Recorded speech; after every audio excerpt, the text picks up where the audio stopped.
Alrighty. Welcome to the One Take Podcast, episode 207. This week, we are talking about Project Hail Mary, the biggest movie that has ever existed ever. Biggest, and some are saying one of the best to ever exist. Some are saying the best movie ever to exist. Yeah. We'll talk about it. As always, I'm Royden. I'm joined by Dex and Tej. And how we doing? Are we saved? Our movies back? I mean, I think we had this exact same feeling a calendar year ago when Sinners came out, to a different degree and for different reasons. But you know what I'm saying? You know what? I was thinking we had the same feeling when Superman came out, where it was just like, yeah, brother, hope is back. Hopium, yeah. Hopium is back. I am a hopium enjoyer, as you can see from my job title here. But yeah, man, we're back feeling hopeful in movies again. We're saving the world from shit. Yeah, it's nice. The world outside is crumbling, but when I walked into the theater, it was a nice little slice of happiness. And like, this movie is like extremely predictable. Like you, at no point do you ever not know where the movie's going, and it didn't take away from my enjoyment of it, because maybe that's just what I needed at the time, given that the Rockets are awful and the world is falling apart. And I was appreciative of the fact that Lord and Miller gave me a little slice of hopium, and I thank them for that. Wait, what's going on in the world? I mean, KD dropped 40. Surely the Rockets beat the Bulls, right? And Alperen Sengun had a 30-plus point triple-double, and we still lost to the tanking Bulls. Yeah, not great. But we can all comfortably go to the airport and get away for an hour. Somebody I follow got to their airport 5 hours before. Was that you that retweeted that on my timeline? Yes. Still miss her flight. Boy, I would rage. It would look like, I'm not even going to reference what it would look like in there if that happened to me, for fear of being canceled or arrested. But I would raise absolute hell if I got there 5 hours. 5 hours early is insane, bro. 5 hours for the TSA pre-check line. She had pre-check and she got there 5 hours early. She should have been sitting in the lounge for 3.5 hours. Nope, didn't even make the flight. Well, at the Atlanta airport, notoriously efficient in getting people to and from their destinations. But that's also, we're talking airports here on the One Take Podcast. I'm historically really OCD about getting to the airport. I think, because of my father and my father's father, that's just what we pass down in this generation. Instead of how to build things, it's just your anxieties about how to get to the airport. But yeah, I would be there 5 hours early, and then I would still. I think Kayla would divorce me. I think that would lead to a divorce. Oh my God, I'm flying on Friday. My flight's at 12:30. I'm like, do I have to get there at 6 in the fucking morning for a noon flight? I don't. Oh my God, fuck, man. What do we do? Fund the goddamn TSA. What the fuck are we doing? Elon Musk is just going to pay their salaries. This is somebody. Nasty work. There's also some awful governmenting in this film that we're about to talk about, which is very, very interesting. I have a lot of thoughts about that part of the movie. Well, you know what? I'll start here. When I walked out of the theater and I said, the most unrealistic thing about this movie is that the governments of the world came together to fund a project to save humanity. It's very Fantastic Four in that way. Yeah, right. What do you mean? We found this super fuel that can get us to other planets and galaxies, and we're not hoarding it for ourselves. Yeah, right. Okay, sure. Yeah, but it seems like it's more like she found 2 people in every country that were like, all right, fuck it. That could be it. I respect. I tweeted out the episode, but Project Hail Mary came out over the weekend. Science teacher Ryland Grace wakes up alone on a spaceship light years from Earth. As his memory returns, he uncovers a mission to stop a mysterious substance killing the sun and save Earth. An unexpected friendship may be the key. Directed by Phil Lord and Christopher Miller, it's their first directorial effort since I believe they were fired off of Solo, but it's their first full movie since the Lego Movie? Well, that doesn't count. I think their first live action movie since 22 Jump Street. Since 22 Jump Street. Yeah. of course, they have been the basically like the active showrunners of the Spider-Verse. Thank you, of the Spider-Verse movies. It is their first live action movie since 22 Jump Street. The last live action thing that they directed was The Last Man on Earth, 2 episodes of a TV series. But yeah, I mean, they've of course had their hands in all this animation, but they were fired historically off of the Solo movie. And I can talk about that in a little bit more, why that pissed me off. What a fumble. Oh my God. So Solo, that movie is such a nothing burger too. It's one thing if Solo comes out and it's good, but literally everybody man to man was just like, man.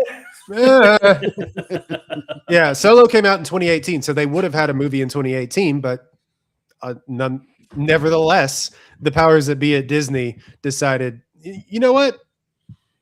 No, we're going to go with Ron Howard, which to his credit, we want Bryce Dallas Howard's dad.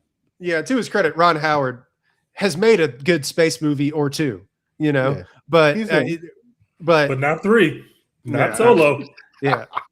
So, anyways, Solo, which that just pissed me off even more watching this movie and seeing that they could have actually directed that movie. Anyway, it stars, it's written by Drew Goddard, who wrote The Martian, another adaptation of Andy Weir, who wrote The Martian and wrote Project Hail Mary. It stars Ryan Gosling, Sandra Hüller, Lionel Boyce, who our guy from The Bear, Ken Leung, our guy from your guy Industry. From Industry, yep. Milana Vantrub, our girl from every AT&T commercial.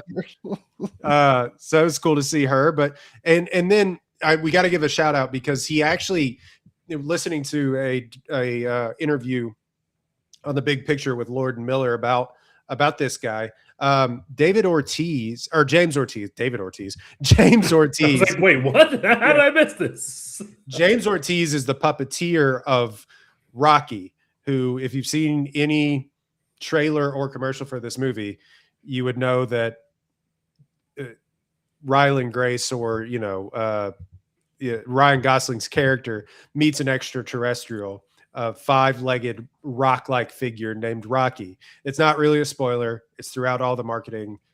Yeah, Sorry. Thank God. I was so nervous that they showed us the entire movie in the trailer, but it was like, okay, that's not actually important. Right. And they kind of had to sell it in a way. It starts 45 minutes in the movie. Anyway, James Ortiz is the puppeteer, and I believe he kind of did the voice for Rocky as well too. The voice that you hear is sort of an altered, maybe an altered version, a little bit like a computerized, digitized version of the voice that he was doing on set. So Ryan Gosling was acting next to him, reading his lines and using the puppeteer. So he was actually had a scene partner. Rocky is not CGI at all. Rocky is all puppetry. So shout out to James Ortiz for that. I mean, role, really. It's really interesting that they did that. Also, no green screen in this movie, which blew my mind. That's mind blowing because there's so much crazy shit going on in this movie, especially with the space stuff, and also the spaceship in which we spend most of the movie is literally built. They literally built it to be able to exist on both sides because there's a point where they lose gravity. And now you got to have on the side, and that's all. Ryan Gosling is actually in that space the entire time, and I hate to sound like an old person. But man, it really helps when you're sitting in a movie that's probably a little too long, maybe 20 minutes too long, that you're not looking at fucking green screen slop and sitting in a movie that's 20 minutes too long. Yeah. And I just really, I felt like I was watching Alien the whole time. Not in tone, obviously. It's a very different movie than Alien. But when you're watching Alien, they built that stuff. All that stuff you're seeing on that spaceship in Alien, that's real. They built that. They're touching that. They're interacting with that. And that just adds so much to this movie because really half of the movie is Ryan Gosling in the spaceship by himself before he even meets Rocky, kind of getting his memory back. And so to get through that 45 minutes of movie where there is no Rocky, it really helps that he's not against a green screen acting like he's in a spaceship. It just really helps the movie. And essentially Phil Lord and Chris Miller basically sniped the Dune below the line people for this movie, which is a stroke of genius because Greg Fraser and I'll get his name, Paul Lambert, who did the VFX on Dune, has won like 4 Academy Awards himself for various projects. He's the special effects coordinator for this movie as well. And Greg Fraser, who has now become synonymous with like I don't know, he's doing just the best. Like he's blown up. His profile has blown up over the last few years with like the Batman and Dune and so on and so forth. But he did Project Hail Mary, and you can kind of see his calling cards in this. But the movie looks fantastic. Yeah, and Greg Fraser is a big reason for that. This movie has made what, $1 billion already. You want to play guess the box office? Anybody got a idea? I'm gonna guess 98. Domestic or worldwide? Worldwide. No, I think it's above 100 worldwide. What did it cost to make? It was like 140, 150, something like that. They say on IMDb that the estimated budget was 108 million, which I don't believe. It had to be more expensive than that. No, definitely had to be more. Okay, maybe I'm not gonna go 100. Maybe I'm gonna go. I'll go an even 100 million worldwide. 140 million worldwide. Jesus. Damn, okay. I'll sleep. $80 million opening weekend, which would, I think, be some kind of record for around this time. Like big blockbuster movies. I don't know. We're starting to see the schedule has shifted a little bit where we're starting to see more and more, like they'll put one of these up front in the calendar year that makes a bunch of money. Last year it was Sinners. I don't know. When did F1 come out? Was F1 like July or something like that? I think it was a little earlier than that. Yeah. But it was, pretty. Anyway, they have started occasionally shifting these big blockbusters away from the summer into this early window, this spring window before summer. End of June, beginning of July for F1. Yeah. So last year it was Sinners. This year it's going to be Project Hail Mary. Anyway, it's getting great reviews. 94% on Rotten Tomatoes, 8.5 on IMDb. I'm not going to read the synopsis because it's blocking my ad blocker. Cool. But anyway, Project Hail Mary. Ready, set, go. Dex, what did you think? I love this movie. I thought it was great. It's like we've been saying, it's nice to feel hopeful and like, there are people who give a fuck about the world, which is a little bit of a mixed message in this movie, but nevertheless, it looks incredible. The sound is incredible. Ryan Gosling is incredible. It's very hard for an actor to kind of like hold their own just off in space with a rock puppet and make it work. And Ryan Gosling is charming enough to do that.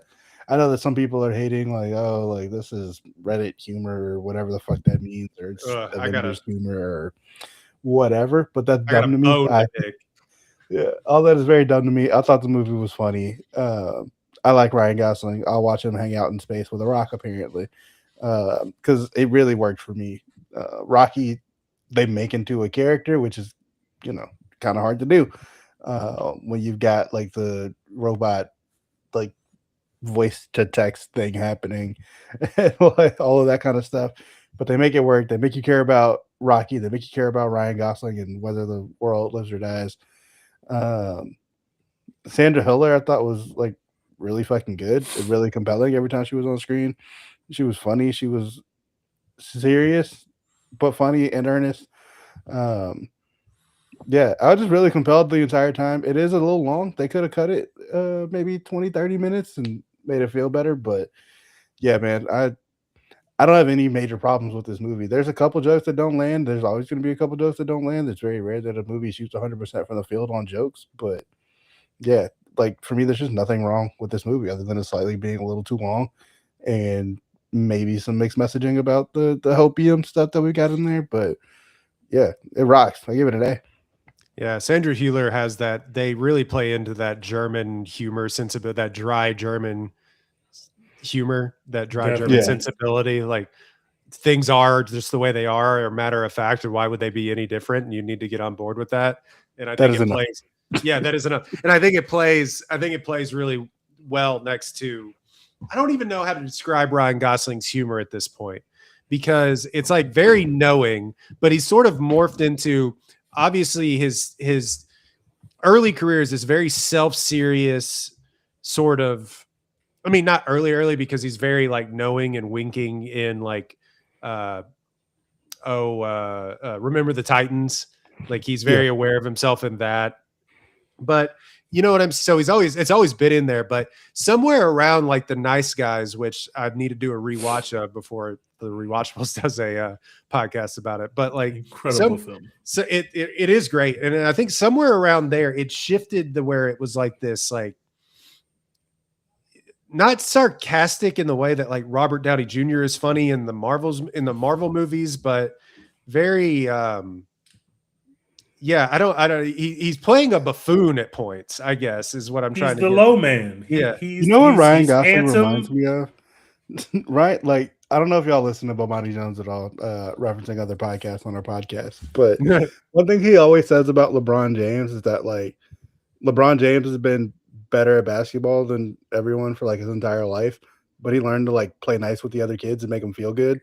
And that's like what Ryan Gosling gives, you know. He's not like Ryan Reynolds is like, I think doing a little too much where it's like, I'm Ryan Reynolds, I'm hot, I'm funny. Ryan Gosling is like, yes, I'm hot and funny, we're gonna get through this together, and like you're gonna have a great time too, you know. Like it's very knowing, it's very like self-aware, but like in a way that's like, I'm gonna get all of you through this too, like because I'm hot and funny, and like we're all gonna have a great time because of that. Like, yeah, Reynolds, it's not the sarcastic, smarmy Reynolds that he popularized through, you know, years and years, and it reached its zenith with Deadpool. But it's not that, but it's almost a version of that that's better and nicer. I don't know how it's when Downey and when Deadpool are doing humor, it's from the position of I'm smarter than you and better than you, and I'm talking down to you. Whereas the humor here and the humor is the Nice Guys is like the handsome, attractive guy is actually the low man. He's the butt of the jokes. Even in this movie, the puppet is making fun of him.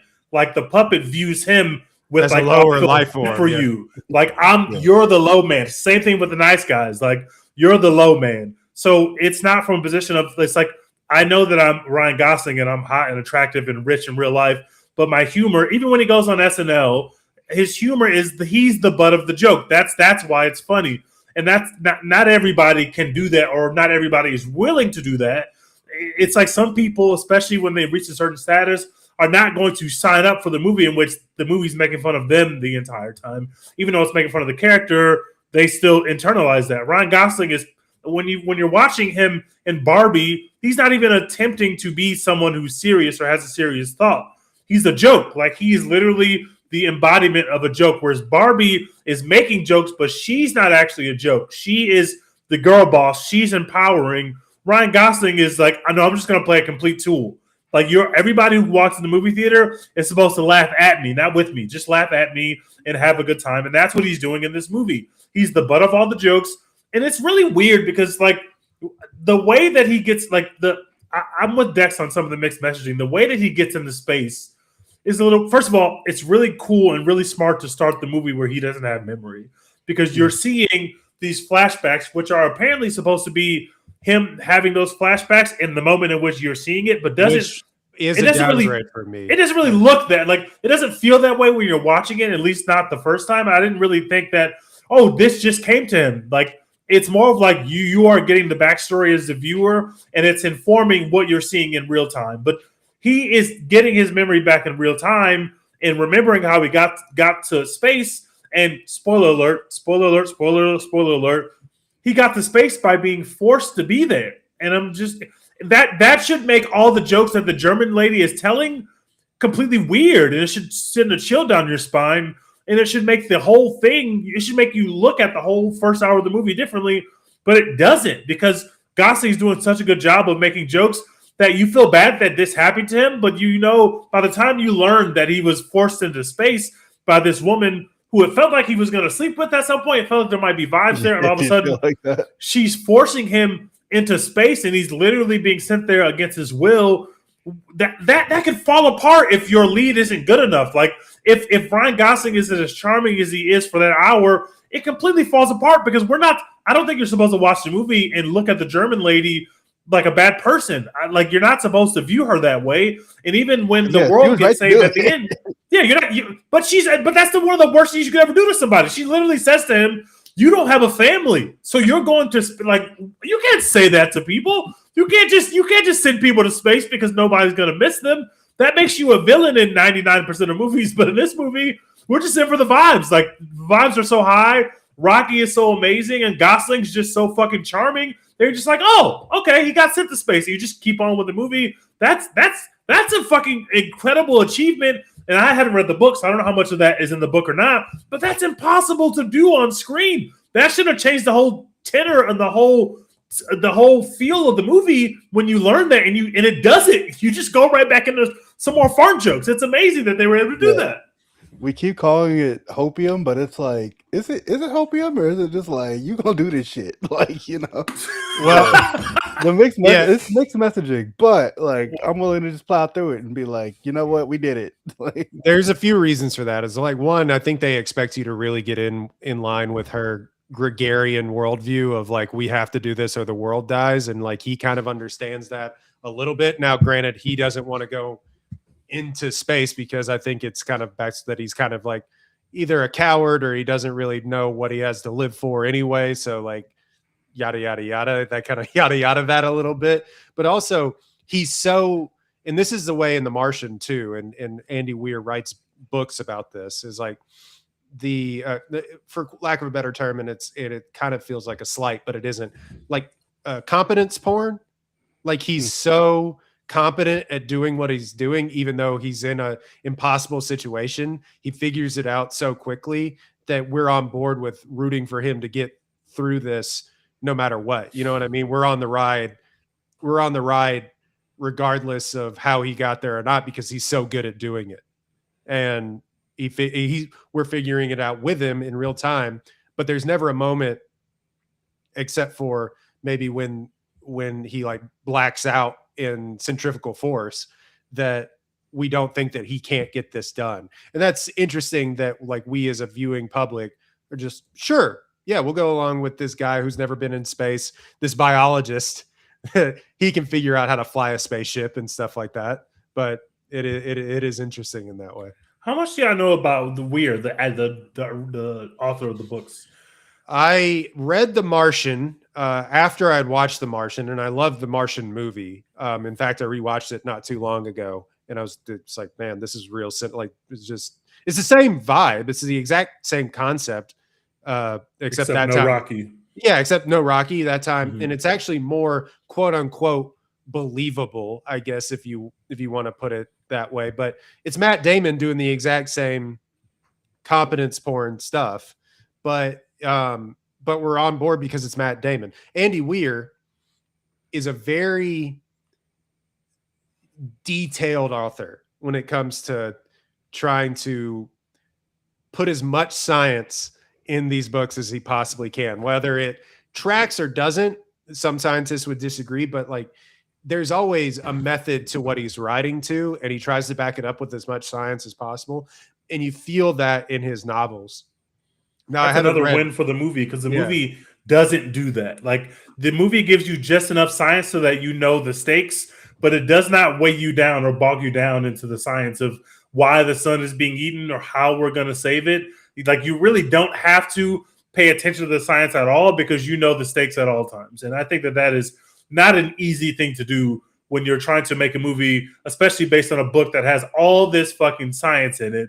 And they're basically, Weir is writing for the perspective of everything that is not a part of the unpredictable or the thing that can never happen. Like everything else, all the building blocks have to be like scientific. And so Weir is a guy, I don't know, I haven't read any of these books, but basically he was writing for shows. Yeah, I think he was a writer on Survivor. There's a weird Survivor to Hollywood pipeline going on now with the White Lotus guy and all these. Well, he was like a computer programmer, and his dad was like a physicist. He's a smart guy. He's super smart, and he was writing The Martian, and he was releasing it basically a chapter at a time until he generated enough interest to get people to like want to buy a book. The Martian obviously does very well. It gets adapted to a movie that did extremely well at the box office. And so when he was writing Project Hail Mary, when he finished with it, he was sending around the script to people in Hollywood before it was released. And so Ryan Gosling got a hold of this script before the book even came out. And Ryan Gosling immediately sent it to Lord and Miller and said, "You guys got to make this work. I want to be in this movie. Make this movie." So Gosling not only gets credit for being the guy who is the center of this movie, he is literally the reason why these directors and all these people came together to make this project.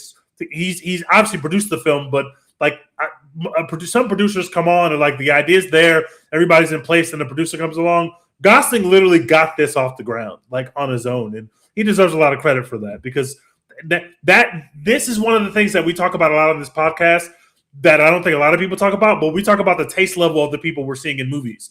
It's not just about when they say action and what you can do. It's about picking the right movies. It's about picking something that fits with what you're trying to create and who you're trying to become. And Gosling is a guy who you can open a musical with. You can open an action movie with. You can open a sci-fi movie with.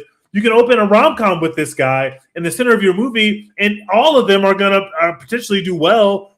That just shows you the range of Ryan Gosling, but also the taste of Ryan Gosling. And that makes him different than Ryan Reynolds, who is perfectly fine. But Ryan Reynolds is not making movies that are nearly as good as what Ryan Gosling's giving you. And he's making popcorn stuff too. He's not just making IP garbage. He's making popcorn stuff. He's making indie stuff. He's making just cool shit. And props to Ryan Gosling for making this project happen. He deserves a lot of credit.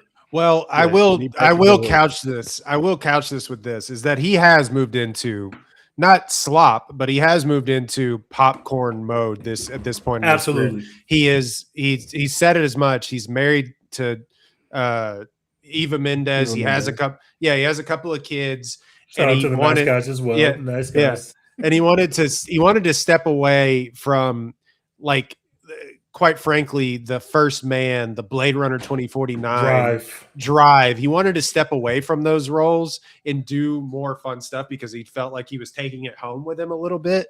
I think that's as much as he said as much. And so, yeah, so now he's done stuff like, which I love, but like The Fall Guy and The Gray Man, which is a pile of shit, but not any fault of him. I think that movie is just bad, but like it is. So he's shifted into popcorn mode, but this gives him something to do in this movie other than be, funny action comedy guy.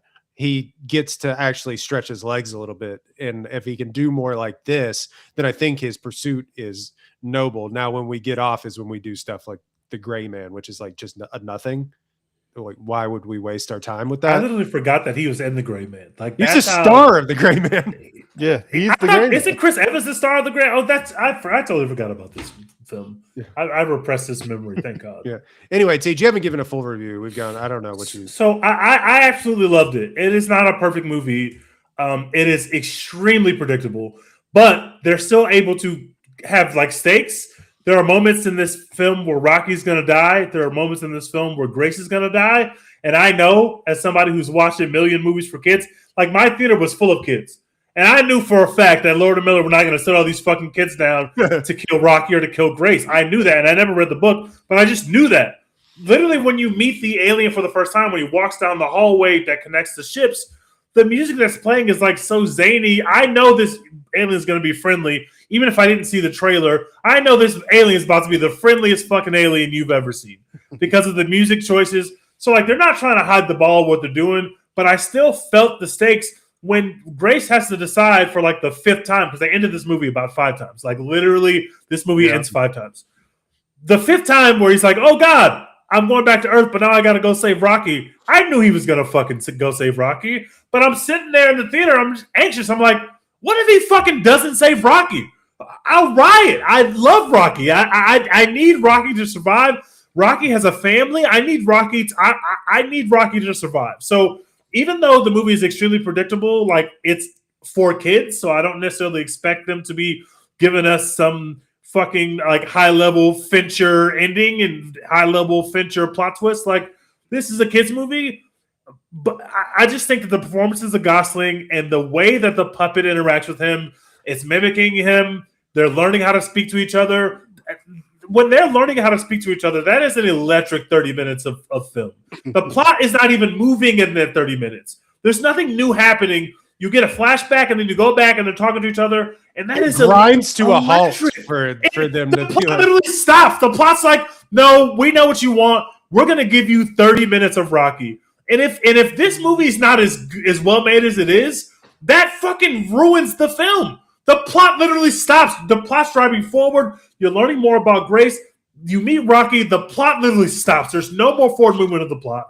It's just a whole bunch of funny jokes with Gosling and Rocky. They're interacting. They're building a relationship. But that's the center of the movie. That's why the movie works. And for that 30 minutes, I was in heaven. I was like, this is the fucking coolest thing. And it's just Ryan Gosling in a room with a whole bunch of nerds and puppet operators and cameras just making magic against a puppet. Like, that's not easy to do. That 30 minutes alone right there, it didn't matter how they ended this movie or what happened before it. I was enthralled. I was on the edge of my seat for that. They end this movie 17 times. The movie looks great. The plot is easy enough to understand. There's not too much science in the way of us having a good time. I gave it a solid A. I really enjoyed it. I can't wait to see it again. And this is like a fucking achievement. This is Spielbergian. Spielberg wasn't trying to give you a twist in E.T. He knew if you like E.T., like the actual character of E.T., you're going to fucking love this film. And you're going to excuse every mistake or every problem in the script or every joke that didn't land. You're going to excuse all that shit. Once you meet E.T. and E.T. says phone home and touches his head, I'm out of here. You guys are going to fucking love this. And it has a lot of that. It's got the Close Encounters of a Third Kind. It's got all your favorite Star Wars animals and droids. It's got all that same heart that you get when the first time you met Grogu, the way that you felt when you met Grogu. It's got all of that and this one character that doesn't even have a fucking face, bro. That's supposed to be an impossible thing to do. This is just a pet rock with legs. Elmo would hate this film. Everybody else will love this film. This is it's achievement. It looks great. The score is really cool. And this is an Oscar movie. This is not just like, oh, this is a kids movie going to make $1 bajillion. It will, but this is an Oscars movie. I think this is going to be nominated. I think you're looking at a potential Best Picture. You're definitely looking at below the line stuff. You might be looking at score. You might be looking at a fucking Best Actor. Maybe not. Maybe it's going to be a very tough year in that category. But you might be looking at the Best Actor from Gosling. Like we might check all the boxes here. This is why people go to the fucking movies. My movie theater was packed, and we're back. Like, we are fucking back. Y'all know I've been slandering this trailer for like 3 months in the chat. The trailer just doesn't work, but it's because you don't get the context in the trailer. You don't get to see the 30 minutes where Gosling becomes best friends with a fucking rock, and it is movie magic. And they can't put that shit in the trailer. You can never get it. The trailers don't work for me. I went back and watched the trailers even after watching the movie. They still don't work for me. But the movie itself is phenomenal. I would recommend anyone to go see this movie. And if you don't have a heart, you won't feel anything. But if you have even a semblance of a heart, if you've ever had a best friend, you will have a good time at this movie. I promise you will. Yeah, y'all are bringing the grade up for me because I knew I was going to be the low man on the podcast because I thought coming into this, I was more obsessed with the craft of the movie than the movie itself. But y'all talking about it, it may be coming up for me. And you know why it also is coming up for me? Because of you miserable pricks on the internet. People are so ass. Oh my God. Oh my God. Tej, you said if you've had a best friend, you would love this movie. I don't think people have friends. Well, holy shit. It is the internet, and a lot of people on the internet don't have friends. Unfortunately, friends is not a prerequisite to making a Twitter account. Miserable fucks on the internet, man. You know what? I'm going to read that review that I sent y'all. I have to, because this is what set me off. I got actually mad about this. I got rage baited. Somebody said and quote tweeted, somebody said review of the year, but then basically quote tweeted a picture of somebody on Letterboxd, which is also a miserable place, but said, beyond egregious, one for the 3 movies of the year crowd. I am so tired. I hate everything being so ironic and forcing me to laugh. This is the most Marvel shit ever. No stakes. What you think will happen will happen. The everything everywhere all at once effect has been injected into cinema. Phil Lord and Chris Miller. Chill out, bro. Come Please. on, bro. Also, why the fuck was this so long? Okay, couple things. Everything Everywhere All at Once. That tweet about watch it before everybody says it's bad has never been more true.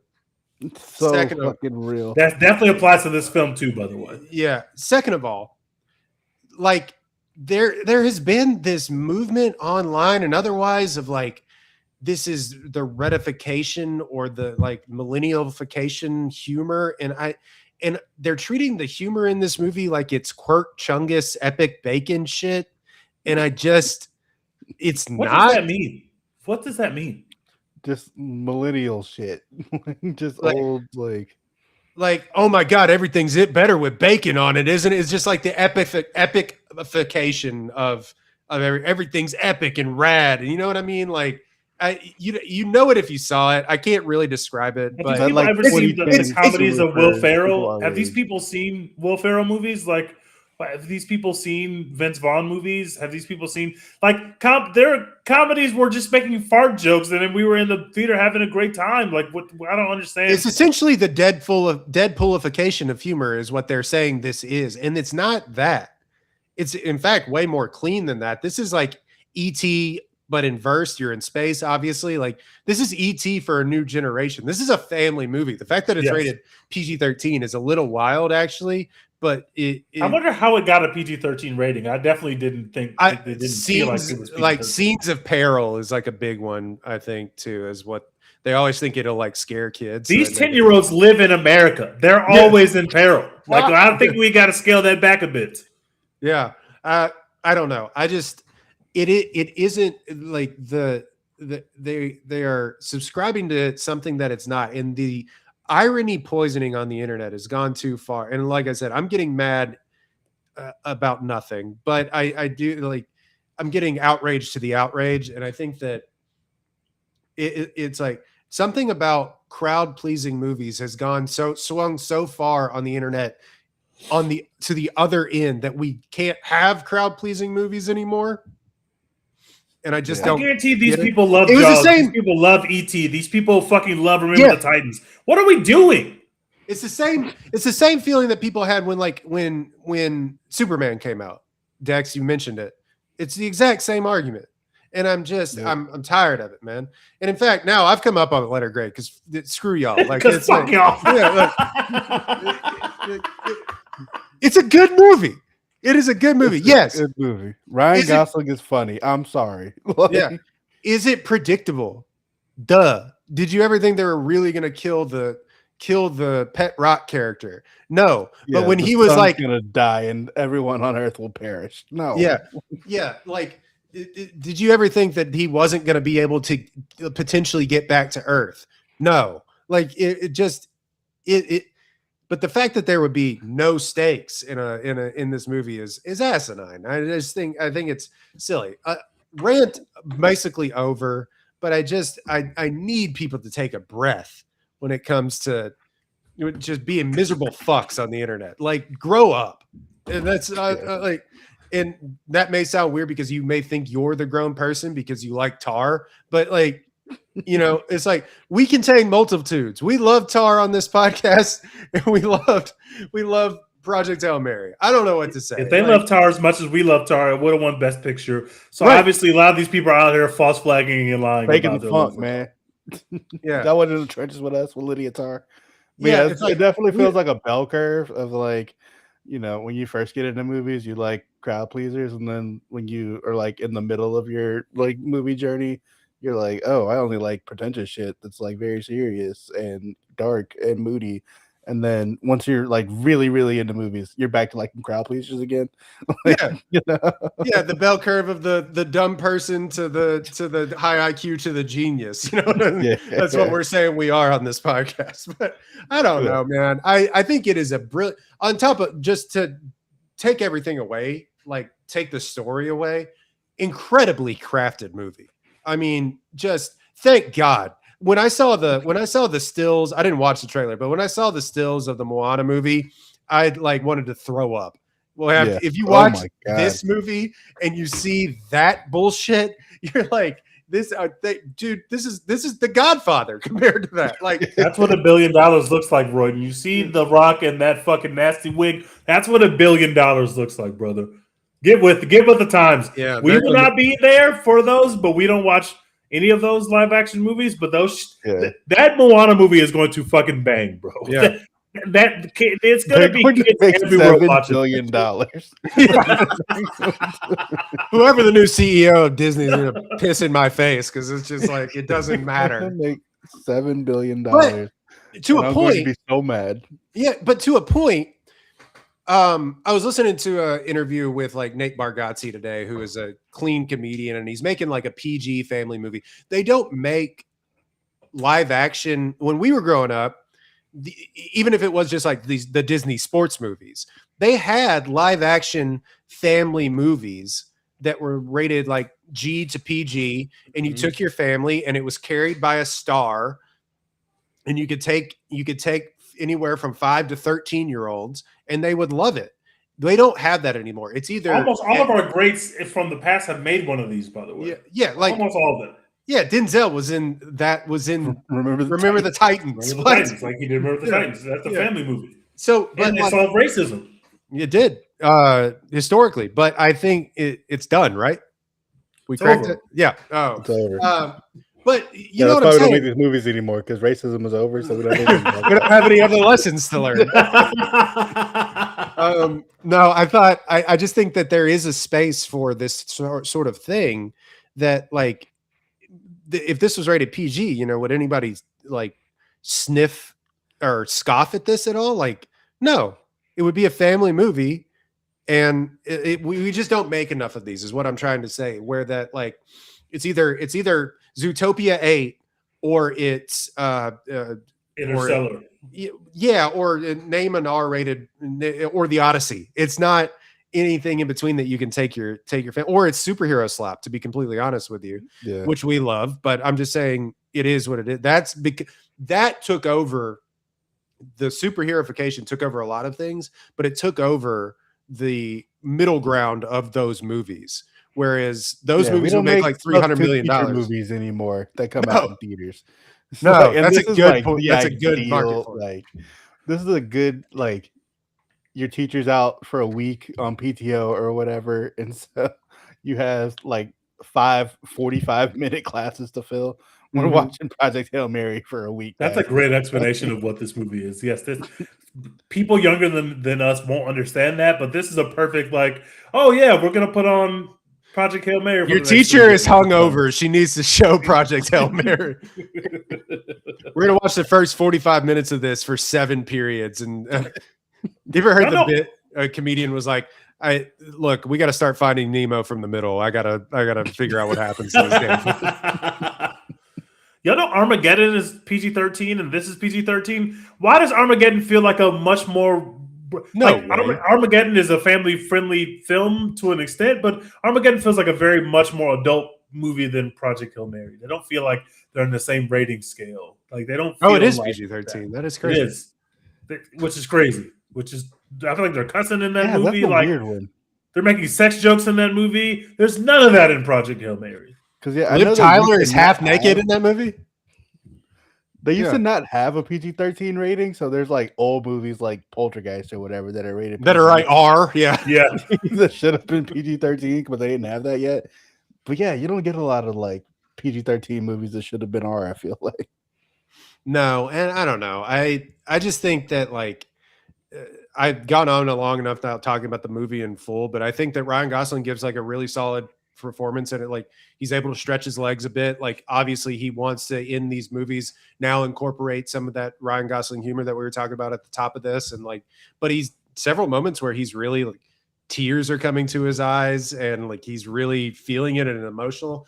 And yeah, I just think the puppetry and the sets and the no green screen, but like practical effects, it's just and look, it does crib from other movies. It cribs from 2001: A Space Odyssey. Which there's a Close Encounters joke in does. this movie. like everything does, yeah. And then in turn, Close Encounters cribs from, and then in turn, Interstellar cribs from, which this also directly cribs from. Like, but in a way that like Interstellar is a little more cynical, and in fact, a lot more cynical than A this little. movie is. Yeah. Matt Damon is just like a human embodiment of cynicism. Yeah. And in fact, this just completely shines the opposite light on all of that. And I think it is a good Wario to Interstellar, if you look at it this way. Yeah, if Nolan made Project Hail Mary, Rocky is fucking out of here, bro. Dead. Yeah. Rocky is dead as shit. And Earth is destroyed. And Ryland Grace dies. Like everyone is dead. This is over.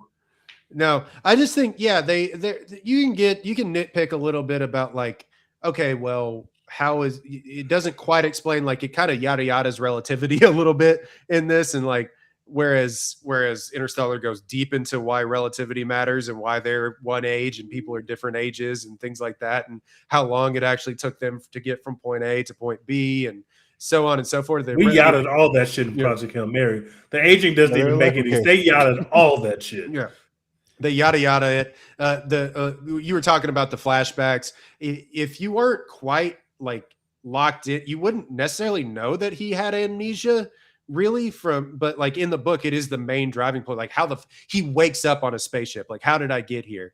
Whereas in this, it's like, yes, the flashbacks are used sort of interstitially to tell the story instead of him having these actual like Dex. You just watched. The other Nolan movie, Memento, where it's like it's not flashbacks in that way. It's flashbacks almost to drive the story forward, but that's just the way that it's cut. So you get a little lost in the weeds. And yes, this movie ended 10, 15 times. Like, man. But all that to say, I came away from it. I was like, damn, good movie. Yeah, good movie. Will Ryan Gosling, charm his way into another Oscar nomination? Who knows? We'll have to see. Michael B. Jordan did it, but Michael B. Jordan won a fucking Oscar. That's crazy. So Michael B. Jordan did it, but who's to say? He's in basically every frame of this movie other than the puppet and like Sandra Hüller singing "Sign of the Times." But like, Sandra Hüller, best supporting actress. Let's start. Yeah, maybe. No way. The Academy loves her. If Amy Manning can do love her, and I think that she's good in this film, but I don't think that's happening. Even though her job isn't easy, because literally she has a villainous heel turn, and it doesn't like that. She's not a villain. Like even though she does something, I watched her heel turn, and I was like, she's right though. Like, brother, a year ago, she saved the world with that decision. So I mean, hey, yeah. Anything else? I mean, obviously we could go on and on, but like, there's the other things to talk about this movie that I haven't even touched on. The funniest scene was definitely when Rocky first comes up board the ship and he rolls his way into the dirty, amaze. That was really funny. That was really well done. And it's like a guy chasing a dog around a little bit, but he's talking to it. Yeah, I thought that he's like, well, I didn't think that I would have company on the space, and he's like, excited to see human technology. Amaze. No, I thought that was all great. I did find looking at it like big brain glasses, I did find the like working together with somebody that you don't speak a common language with storyline. Relevant. Yeah. Relevant. I did find it funny that Rocky immediately understood his language, but he had to use a translator to understand Rocky's language. I thought that was very funny if you caught that. But they drop a God, what is Meryl Streep joke? Yeah. He says, God, she could do anything. Yeah, I really enjoyed this movie, man. Do I think it's like, is it Citizen Kane or whatever? No, it's not. Like, is it? Roy, you mentioned before the pod that it's like number 80 on IMDb or whatever, like all-time movies. Is it all that? No, but and I think that maybe that's what's pissing people off. I think that like movie brain, like yes, a little people that like go to 5 movies a year are gonna love. I do, yeah. I mean, duh. But like, and so in this, but we also have to remember, it's like one of the more popular books of the last like 10 years too. So it has that built-in fan base to begin. People love this book. So yeah, I'm really starting to hate when like people can't address whether they like or dislike a movie without being like, oh well, everyone else likes it too much. It's like, so like what does that do with you? Like, is it good or is People it enjoy not? things. Yeah, literally let people enjoy things. And I know that some people are like, oh, that's anti-intellectual. That's whatever. We should think about things critically. Just like, yeah, we should think about things critically, but like the basis of our criticism shouldn't be other people like this too much. Like that's just really fucking stupid. Like, is it good or is it not good? You know? And I thought this movie was fucking good. yeah, I gotta tell you something. Disney World fucking rocks. Like, I don't know what to tell you. Like, Disney rocks. Like, it's fun to, do things with other people and enjoy them. Like, listening to popular artists where everybody knows their songs. It's nice. It feels good. Taylor Swift doing sold out shows where everybody's singing all the lyrics. It's fun. Like, yeah, but nobody likes that. Oh, people like it too much. It's so lame. It's so commercial. Blah blah blah. Like, maybe, but also like life's short. Fuck it. Like, Is everyone a hipster? Like, what am I doing? I don't. It's Or- performative. If they sat down and watched this movie, a lot of them would be like, damn, this is actually pretty fucking good. Like, I enjoyed that. Open your hearts. Just because it pleases a lot of people doesn't mean that it's not good. That doesn't mean everything that pleases a lot of people is good, but that doesn't mean the two are not often mutually exclusive. I will and, say like, the same thing happened with Sinners, where people like, oh, everyone hyped this up too much. It's not that good. Blah blah blah. It's like, hey, you can't just watch the movie and think it's good or bad without like having to measure yourself against like the common opinion. You can't just be like, oh yeah, pretty good. You have to be like, oh, everyone else hyped it up too much. It's not as good as everyone said it is. Like, that's so dumb. I knew we were off the rails when people said this is just from dusk till dawn. It's like, have you ever watched the movie before? Yeah, yes. There are things that are cribbed from other movies. Oh my god, that just must mean it's awful. But your favorite film was cribbed from something too. guys, this is E.T. This is E.T. This movie's literally E.T. Like, Who we gives get a it. shit? We understand. Who cares? Yeah. Like, I don't know. I did come into it a little bit being like people. I bought into the hype a little bit. Like, this is my own misgivings. Like, I bought into the hype a little bit, and when it wasn't, 2001, I guess I was like, oh, but that didn't take away from me enjoying the movie. If you went into this and you were like, people are saying this is 2001: A Space Odyssey, which it isn't, and you should know better. But and you came out of it and still didn't enjoy it, like for what it was. I don't know what to tell you, man. I don't know. Yeah, It's a lot more fun than 2001: A Space Odyssey, guys. Sorry. Oh yeah, yeah. I can't really speak to like what 8.5 on IMDb really means, but like a 94% on Rotten Tomatoes, where like 94% of critics walked out of this movie just like, yep, yeah, nice. Like, that makes sense to me, 8.5 on IMDb. I don't know, but yeah, 94% of people being like, yeah, man, that kind of rocked. Love it. Yeah, like, that makes sense. we've now shifted on this podcast. I don't know if we've made this God, I can't speak. That's declaration or not on the podcast, but we have firmly shifted into, critics are usually right. Yep, critics are usually right. The audience most of the time doesn't know shit about shit. Yeah, people will get on here and it'll be like, 98% critic score and 30% on Rotten Tomatoes. The critics don't know what they're talking about. I'm like, maybe they do. Maybe they do. Sometimes they are right. Yeah. I don't know. Just make more. I know it costs a lot of money to do this. And I know that like in the hands of less adept filmmakers, like Phil Lord and Chris Miller, good movie. Like, they know what they're doing with movies. But like in the hands of less adept filmmakers, maybe this goes awry, but it's like the scene with the astrophage. And like when they're collecting it and the whole thing goes pink. You know how they did that? They basically like made a dome of chicken wire and put infrared lights all around Ryan Gosling, and then just like filmed it, took the lens out of an infrared camera basically, and that's how they did it.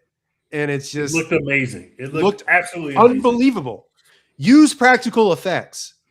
If Rocky was a CGI creation, this shit sucks.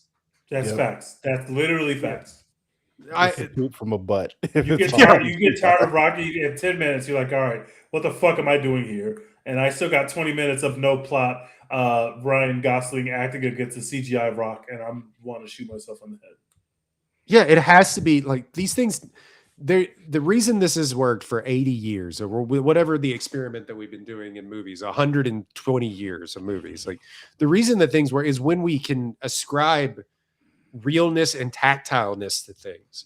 And they did it in this movie. And I really appreciate it. Now, this is to say that not that they didn't use CGI, that's asinine. They did, but like they used a lot of it. But I like just making practical sets, practical spaceships, practical, him floating around, him on wires, basically floating around this spaceship.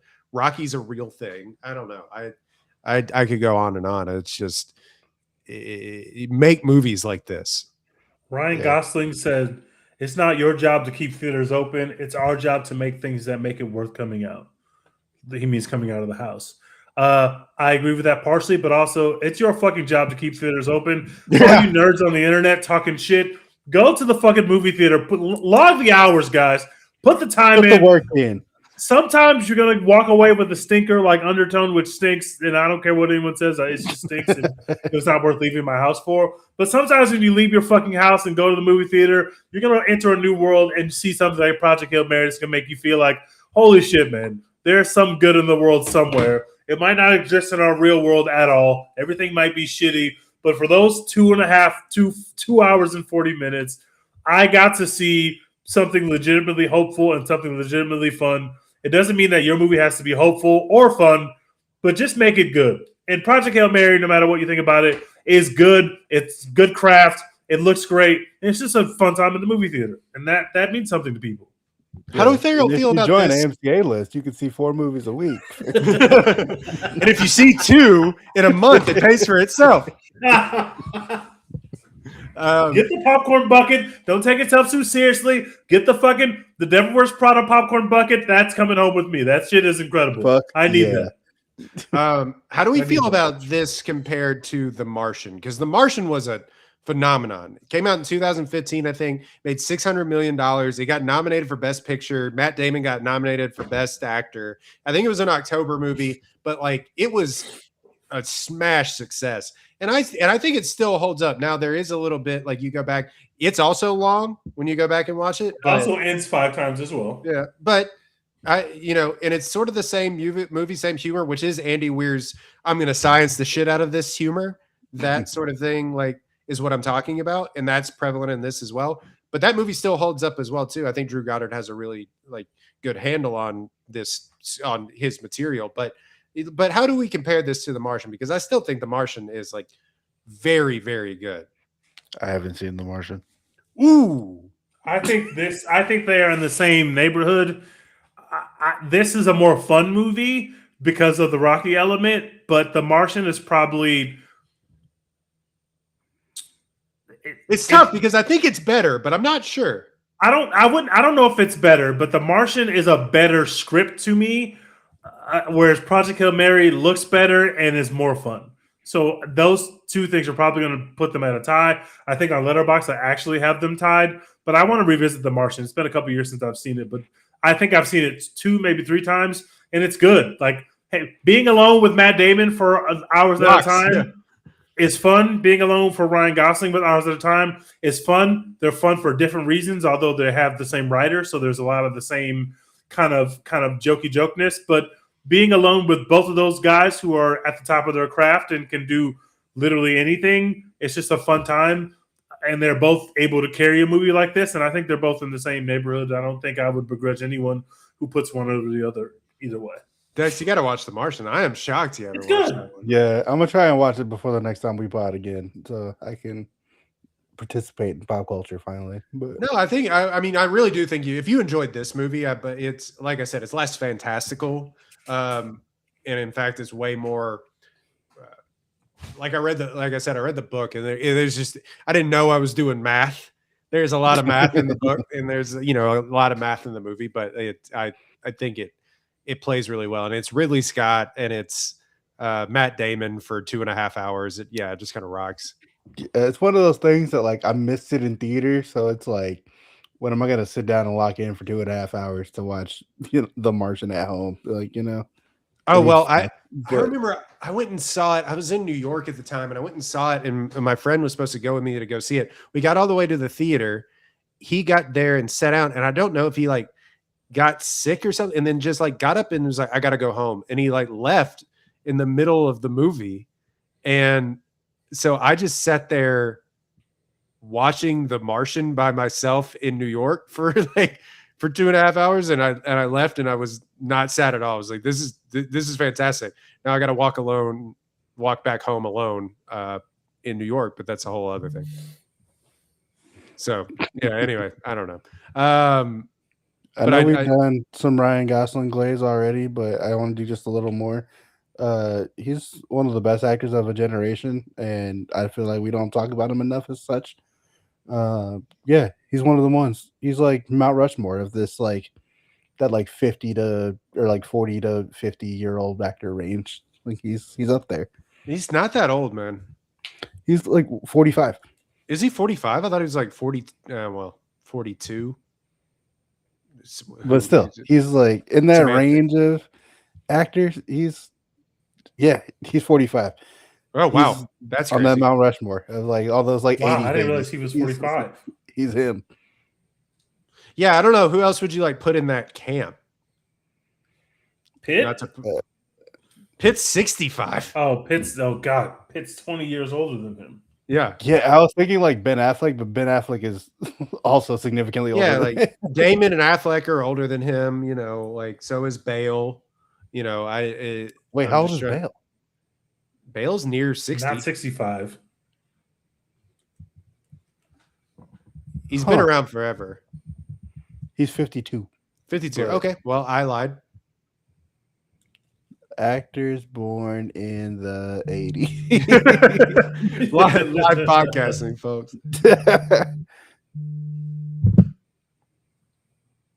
Let's see. All these are people I do not give a fuck about. So maybe I just need a stronger take. No, I hotter think- take. It's not really that. I mean, yeah, like you're right, technically.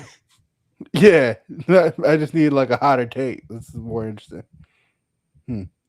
Actors I'll in their cook something up. 40s. Yeah. They kind of stopped doing. They don't do 50 under 50. You know? Yeah, I mean, it's like Ryan Gosling, Colin Farrell, James McAvoy, Oscar Isaac, Rami. He's way better than guys that have won Oscars, Rami Malek, but it's like Rami Malek and Eddie Redmayne. But yeah, if you put him up there in he's up there with Jake Gyllenhaal is in that camp. Better than Jake Gyllenhaal to me. Michael Jake Gyllenhaal- Fassbender's in that camp. Andrew Garfield's now in that camp, I think. Like, We don't get enough Garfield. so those Anyway, are just actors. in Ryan that. Gosling, he's great. He might be he might be at the top of that I can't list. think of anyone I would put over. That's crazy. Yeah, if we're doing 50 under 50. Ryan Gosling probably number one. Greg Fraser not going to be on the Batman 2 because I think he was filming this. Which Oh. I don't even know if the Batman has started filming yet. I was just going to say, that doesn't even make sense. The Batman's But he's not going to be on the Batman. coming out. Yeah, who knows? I'm gonna have to rewatch that. I have that on 4K. I'm gonna have to rewatch the Batman. Something in the way. All right. What's the Goss God doing next? Star Wars. Oh yeah, shit. Yeah, he is, and he, Yeah, he's gonna be the lead of the Star Wars movie.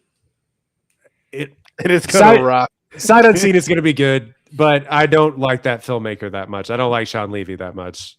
I don't like Star Wars movies that much. You want to get your bars off about Grogu? Hey, listen, guys. I was equal as charmed as anyone with the first season of Mandalorian in Grogu or whatever the hell it's called. Okay, second season, I was like, oh, okay, this is kind of overstayed its welcome. I'm out of here. They made a whole third season. I did not watch it. Now you're telling me they're making a fucking movie. That trailer has zero anything for me whatsoever. I haven't even fucking finished season 2 of Andor, and Andor's a fucking phenomenal, all-time amazing show. Season 1 of Andor is probably my favorite season of TV I've seen, probably since, I don't know, the industry exists, but it's way up there with my TV seasons. I still haven't even finished Andor, and that show's actually good. I'm not watching, if I'm not going to the movie theater to watch a fucking Mandalorian and Grogu movie after they've made 3 seasons of the TV show. That's literally not happening. I like Grogu as much as everybody. I don't give a shit about Mando or what he's got going on or what's going on in that universe. I will not be there. Best of luck to everybody who shows up. I hope it's great. I'll catch that shit on Disney Plus, bro. I'll holler at y'all. And if y'all say that it's mid, I'm not even gonna click it on Disney Plus. Like, I'm good on that. Let's get to the Gosling movie. I'm ready. Let's just do it. If that shit comes out with anything less than a 75% on Rotten Tomatoes, I'm not watching it. Like, It's definitely going to be less than 75%. It probably will, but like, I just can't be asked. Man, it has to be a 92 or above. I cannot. No, seriously though. The only way that I'm going to walk to that movie theater if I hear like everyone's like, "Okay, I know what you're saying, but holy shit, this might be the greatest Star Wars movie we've seen since the original trilogy," because I've seen some amazing Star Wars films, and unless you're going to give me what is it called? Rogue One, unless it's Rogue One levels, which it's not going to be because this is a cute kids movie and Rogue One was dark as shit. Unless you give me Rogue One levels, no thank you, bro. I'm just no thank you. I'm out. You made 3 seasons of this TV show. I couldn't be bothered to finish the 3 seasons. I'm not asking for more Grogu and Mando, but you're shoving it down my throat. No, I will not be there. Everything that we said about this and the practical effects, but derogatory for for Mandalorian and Grogu. Again, contain multitudes, but yeah, I can't like. They we love puppets. Yay, puppetry. Except that. Yeah, except that. I don't care anymore. Well, because it like that more so than anything feels like it's just a cash grab more so than anything because like the second season ended and they like separated the two, and then the third season like you said, I don't think anybody has watched any of us has watched the third season, but they bring them back together in the third season, and now, yeah, strike it while the iron's hot. 3 years after the third season ended. No fucking way. Grogu still doesn't speak. I'm not speaking in the trailer. I'm fucking out, bro. No, thank you. There's almost no way they're gonna make this a good movie that feels like it should exist. Like, wait, it's almost impossible. Is what's his face still playing Mando, or did they recast him for this film? Yeah, Pascal. Can we have a conversation about Pedro Pascal?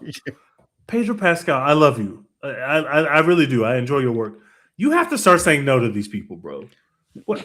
Do you say yes to every movie that they ask you to be in, bro? Juicy J. Kane. I just need Pedro Pascal to say no. Or do you like? He's overextended. What's going on? He's overexposed, man. He's been on the court too long. We need a lot less Pedro Pascal in our lives. And it's not because of your talent, Pedro. It's because of the fucking projects that you're selecting. Holy fucking shit, man. You were in Fantastic Four. You were in the fucking... Was that a Chloe Zhao? No, the Past Lives director movie. And Eddington. I don't even like that shit, bro. And Eddington. No one was even fucking with it. You were in Eddington. Can you just like sit down and take a break and be a family man? And like, just like be a queer icon? Like, what are we... You're in fucking... Coca-Cola commercials, dancing and shit.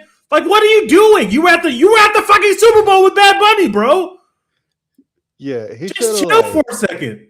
Can you imagine if we hadn't seen Pedro Pascal for like maybe 6 months or whatever, and then he popped out at the Bad Bunny Super Bowl? We'd have been like, oh my god, I love him. Like, oh my god, it's Pedro Pascal, but we see this man every day. Every day. I think it's like you can't escape him. Yeah, so. We won't be. You know what we will be seeing? This is the best part of the Project Hail Mary screening experience for me. The Dune 3 trailer came up in IMAX. Fuck yeah! Ooh, that shit slapped in the theater. Showed up late. I got one trailer in IMAX. You know what my IMAX trailer was? Fucking Grogu. Ah, bro. Man, Timothy Chalamet, you are back. Yeah, I'm sorry I they- ever doubted you, my prince. they were tired of your kayfabe bullshit now. They will not be then. I am not. I'm so back. As soon as that trailer dropped, I was like, yeah, Timmy's one of them ones still. I think I might watch it once we get off this just to feel something. Florence How do we- Pugh, Zendaya. God, we're so back. Anya Taylor-Joy. Ooh. Anya Taylor, Rebecca Ferguson for one scene apparently that's in the trailer. Anyway, are we? How we feel about Spidey? We Hey, feeling man, okay? I'm so fucking hyped, dude. I feel I'm, more than I'm okay. so in. I feel more than okay. I think that That's trailer's fucking bang. great. I'm in. That's People hate it. so What's sweet. happening? Bang. I don't care. That oh my god, that movie's gonna be so good. And like we knew it was gonna be good when they were showing like stills from like set or whatever. It's like he's standing in the middle of New York City or whatever the Look fuck. like an It's album like- cover. Yeah. Like we were like, okay, we're getting to something generational. And then the trailer dropped and it's like, yep, confirmed. This is gonna be generational. I don't give a fuck what anybody's saying about Tobey Maguire and especially Andrew Garfield. Tom Holland is the Spider-Man. Suck my dick.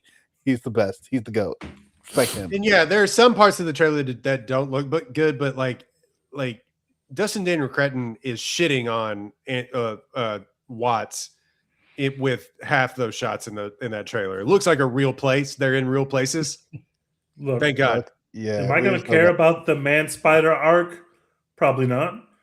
Am I all the way That'll be in weird. They're not going to do that. on Tom Holland living the worst possible life and that stress affecting his ability to be Spider-Man? Yes. Fuck you. That's why I like Spider-Man. Because he's got a real life and a fucking real job, and his stress is going to make him a terrible Spider-Man. And I'm all in on that. That you can never go wrong. I am a person who walked out of Spider-Man 3, which everyone literally hates, and said, I had a good time.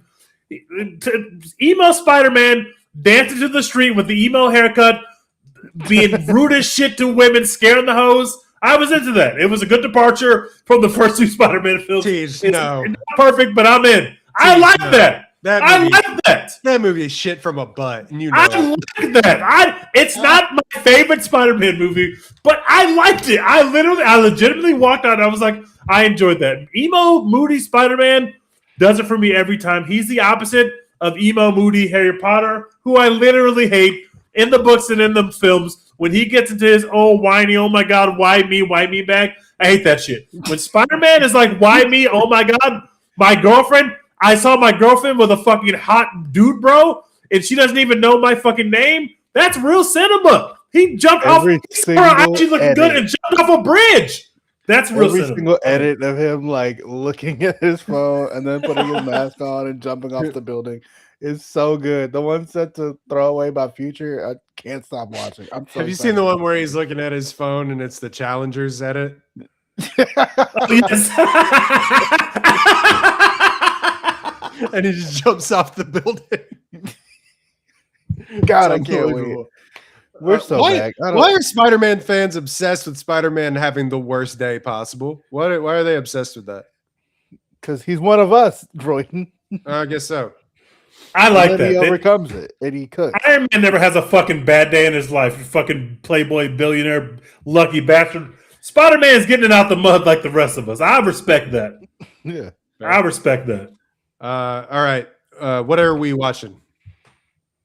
I watched Memento for the first time finally. Hell That's yeah, it. brother. Hell yeah. And, yeah, that movie rocks. It's definitely, you can see all the Christopher Nolan-ness of it, where it's like you gotta just let the movie happen to you. You can't like be trying to understand Proof shit. of concept for the rest of his filmography. Yeah, it's like, oh, we're flashing back. We're flashing back again. We're flashing back even harder now. Where did this happen? Did it not happen? Who knows? Like, why is it happening? Nobody knows. Doesn't matter. You get to the end of the movie, and it like all comes back together at least enough for you to like have enjoyed yourself. Yeah, it rocks. Shout out to Guy Pearce. I don't know what he's up to these days, but he had the juice back in 2000. Good for him. What was Guy Pearce last in? He's just kind of hung around for a long time. And he's like an actor that should have been bigger than he was, Mhm.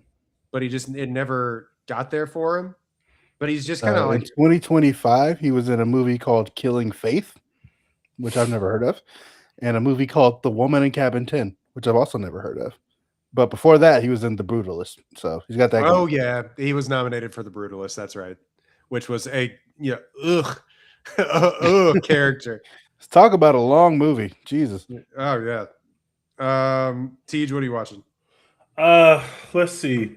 I watched the other guys because I'm ready for that rewatchables. Did you just stream it? What was it on? It's on no, bootleg.com. I went and found it on a illicit website. I did that. I also watched Close Encounters of a Third Kind. I actually had never seen it before. Yeah. What do you think? It was the pre-ET precursor. Not nearly as good or as well made as ET, but you see what Spielberg is doing. I mean, this It's a guy lot made Jaws. meaner than ET. Yes, not a kids movie. I mean, there's kids there is a kids movie, but it is meaner to its human subjects than ET, which is like a nice family movie. It's about a family falling apart, which is like paramount in Spielbergian cinema, but like and a dad kind of losing his mind a little bit. That was legitimately losing his mind, but it was fine. I went back and watched ET. I went back and watched I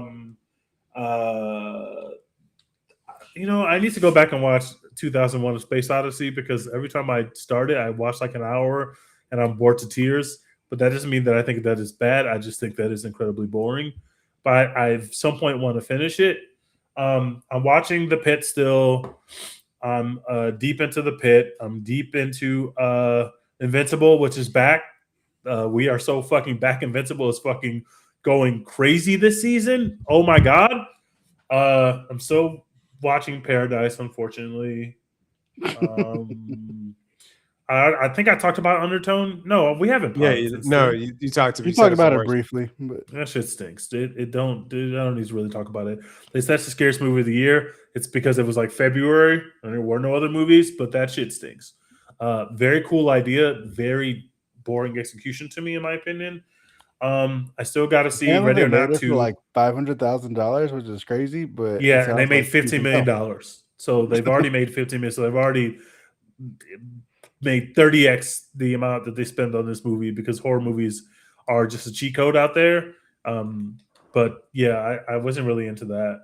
I think that's it. I think that's all I've been watching. I can go to my letterbox to make sure, but I think that's it. I've been watching the Bachelorette drama, but not the Bachelorette because we can't have. Me too. I'm not into the. I don't know if I've ever said this on this podcast. I interviewed to be on this is years ago, to be on a season of The Bachelorette because I lost a bet to my friends. I might have told y'all that. I don't know, but what's the rest of the story? So my law school friends are obsessed with The Bachelor. They always have been. And so they were like, I was single, and they were like, why don't you apply to be on the show? And I was like, I don't want to be on reality TV. They were like, no, just go through the application process. We want to know what it's like. So I went and did the application process. You had to do all these interviews. You have to submit all these videos, and then you have like an interview, and they're asking all these questions about your past relationships and what you're looking for and what kind of person that you like, what you like to do for fun, all these questions. And they wanted to bring me back in to do. I think there's like multiple rounds, but I like made it to the next round, but I didn't go back in. But I say to say I have an insight into how the process works. So when this story came out, I was like, oh, this is bad for them, but also there's 0% chance that they didn't know that this lady did what she did because they do a very, very thorough vetting process, like an extremely thorough vetting process. They found stuff out about me that I still have no idea how they found this stuff out about me to this day. I don't post a lot of my private life, and especially my relationship life or my dating life online. That's just like not the kind of person I am. I'm an old person. They went and got court records or something. Like stuff. I legitimately don't know how some of the questions came up, and they were asked in a way that made it. They were like a general enough to where it could have been a general question. But then after a couple of them, I was like, Did y'all do some research on me? So like, I just know that their vetting process is deep. So when that story first leaked, my first thought was they knew they knew what she did because this is like in public documents. Like she has been charged with this stuff. They knew what she did. They didn't expect us to see a video. They didn't expect us to see a video of that. But the ex-husband obviously went and leaked the video to TMZ, got that little bread, and ruined her fucking show. And it's just crazy to me that she didn't think that her husband would do that, I guess. Like if he's as bad as a person as you say that he is, and you did to him what they think that you did, like, I think that he's probably going to go do that. Apparently, he's a piece of shit, too. Apparently, he's a horrible person, too. I don't know anything about that. Mm-hmm. I don't watch the show that they were on. But the show they were on, this is the Hulu show. And her abuse of this man, and I'm not going into the manosphere because I'm not defending this man. I don't know this man from shit. He could be a horrible person. Maybe he's also beating her ass. But her abuse of him was a plot point on a Hulu show. Hulu and ABC are the same fucking company. So these Not people. only is it a plot point, it's the first thing that happens. Like, you That's start insane. the show, and like you can tell that they had already filmed a bunch of the show. And The then Mormon she Wives beat this show? guy's ass. Yeah. And so they're like, okay, well, we have to address the fact that she beat this guy's ass and got arrested. So they do that off the top. Like, that's the first thing that you see. You start episode 1, season 1 of Secret Lives of Mormon Wives. So yeah, they knew that she was beating his ass. They just didn't expect us to see it. Mormons be wilding out here. Apparently, from what I hear about that Mormon show, they going crazy on that Mormon show. I might have to tap in. That sounds like an insane show. They're doing like ketamine and shit. Like, Yeah, they all got in trouble for, not all of them, but most of them got in trouble for being swingers or whatever. Like right when the show like was about to start filming. Yeah, they're all, at least the original cast. I don't know much about that. I think they're on like season 3 or 4 now. I don't know like who's still left or not, but most of them are like barely Mormon at this point. So. that whole thing is, I feel bad for the kid and also got dragged into that. I mean, we don't have to get too dark on this, but it's like, yeah, heartbreaking. The worst people you know had a kid. It's just like, oh my God, that, Yeah. Jesus Christ. Like, they're going to leak. Tej, you are right on top of that. They're going to they're leaking all that shit. They're going to air the season. That shit's airing. It's coming out. There's too many ad dollars tied up in it. And like hours after the story leaked, they were already like, well, we're going to lose $500 million. We're going to lose the $20 million. Nobody cares about how much money the Disney Corporation is losing other than shareholders of the Disney Corporation. The only reason we know what that number is because they want us to know, because they want to justify the fact that eventually this is going to come out. It probably won't be on ABC linear. It'll probably be like Hulu just dropped all the episodes at once over there. Y'all can go watch them. And I know, unfortunately, because of the way America works and the way that we all work, people are more likely now to click on that shit than they were a week ago. And I think The Bachelor is complete garbage, and not because I feel like I'm above reality TV, because a lot of the crappy shows I have watched or do watch, I just don't watch The Bachelor because they pretend that they're taking themselves seriously. And it's, to me, it's, I like my reality TV trashy and knowing, like, I want you to know that it's trashy. This is going to drive eyeballs and people will go click on this. So it'll come out and, you know, we'll see. But listen, I don't want to be problematic on this podcast. I'm sorry. I don't want to be problematic on this podcast, but I think we're deep enough into the podcast to start being a little problematic. That woman has the craziest eyes. It never fails. Sometimes, guys, y'all need to be on the lookout for the craziness in someone's eyes. They might be cute, they might be sexy, they might be real nasty, whatever it is that you like about them. That woman, before the video started, before she even started swinging on him, I looked in the video and I said, "This woman is insane. This is an insane woman." And is that problematic to say? I feel like people know that. That video is horrifying. I'm praying for those fucking kids because she hit that little girl like it was WrestleMania. That shit was insane what she did on that video, bro. Jesus. Pray for those kids, bro. I mean, they're just gonna drop it, and this would be like they're gonna try to drop it, but it'll also end up on Disney Plus because that stuff is all now integrated. But like, it's just like literally, it's just like one tile over. Like it was going to be here, now it's in this tile. Like, yeah. Or they might like, you know, sell it to Tubi or something. They're like, we can't put this on our. That's what they need to do. They need to go sell it to Netflix. Netflix will be all over that shit. Look what we got, guys. We're gonna put this in theaters. Yeah, the Bachelorette sucks now because people only go on there to become influencers or whatever. They don't even pretend to be looking for love anymore. But like, right. Yeah, they tried to. It was always a horrible decision to add her. They tried to fix it with like Bachelor in Paradise, or not Bachelor in Paradise, Golden Bachelor, where then it was like, oh wait, shit, this is sad because everybody's husband or wife is dead. I gotta say, man, this is the best advertisement yet for abolishing like the corporate synergy like plugs because they ruined the Oscars red carpet having her out here talking about her season of The Bachelorette. That now it's like banished to the shadow realm. Y'all didn't have to do that. That wasn't necessary. I They didn't could even have just realize been talking to cool famous people. didn't even realize she was doing that. Anyway, thank God for me. Your husband could be the worst man in the world. When you grab a chair and his first thought is to say, "Your daughter is right there. Don't throw that chair." Clearly and multiple times, and you throw that fucking chair. When you put out your statement to make it right for PR, you should probably include an apology. That's just from one professional to another. Like, just even if you don't mean it, just drop the shit in there. Put it on there. Sizzle that shit on there like you season it like Salt Bae on the steak.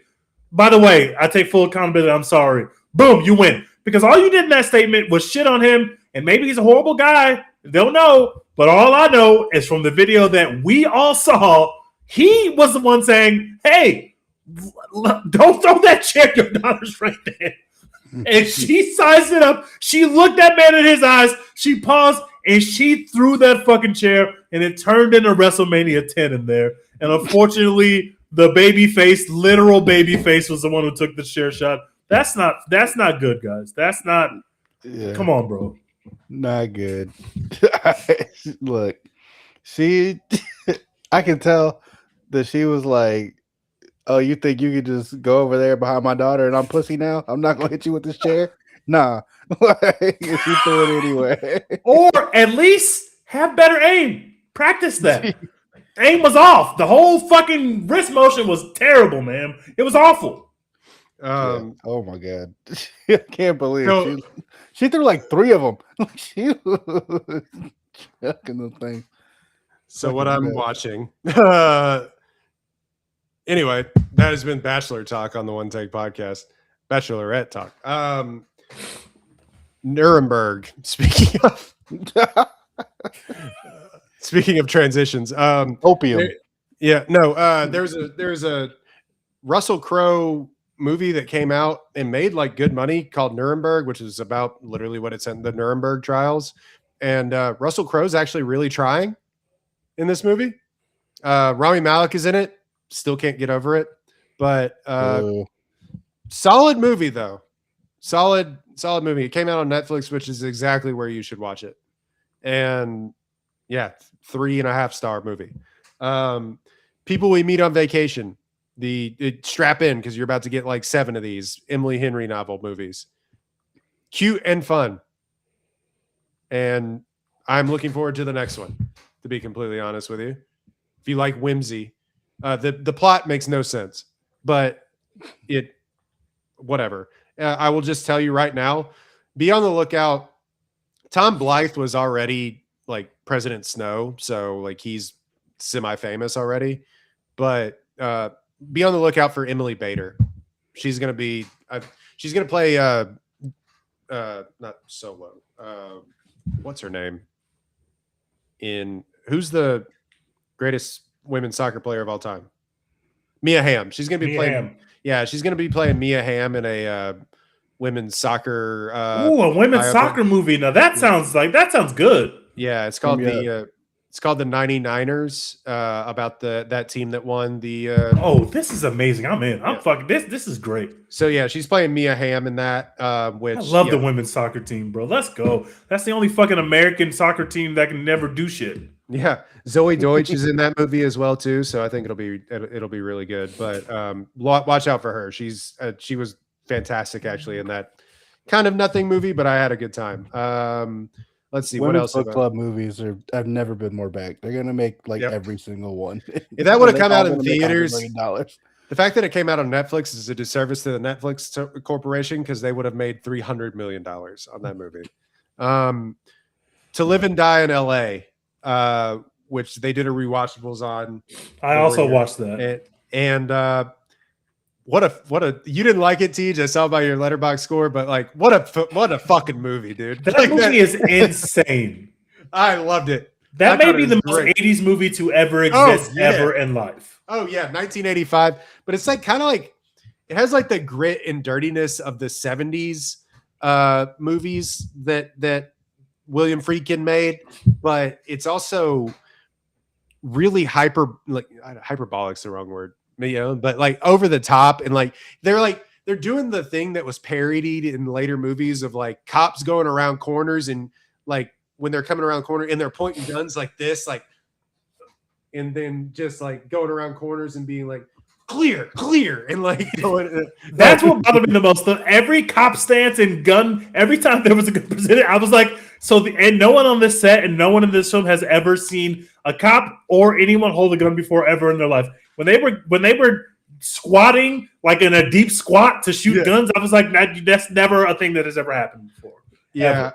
I an really insane movie. William Peterson though, like has some of the best athletic skills I think of an actor I've ever seen in a movie ever. He's a football player. You can tell. Yeah, when he jumps on like the moving sidewalk and like sprints down it to like chase John Turturro, I was like, holy he was shit. cooking, and it's like you could tell that it was him. Like there was no stunt double. Like he was the one doing all that shit. Yeah, Willem Dafoe's in that movie. Early Willem Dafoe. He's in great Willem Dafoe performance. Yeah, I thought it was. I thought it was a really fun movie. I really enjoyed it. But yeah, watch that. We watching The Pit, obviously. Really good episode. This last episode. I was worried about the ice episode, but I think they pretty much landed the plane on that.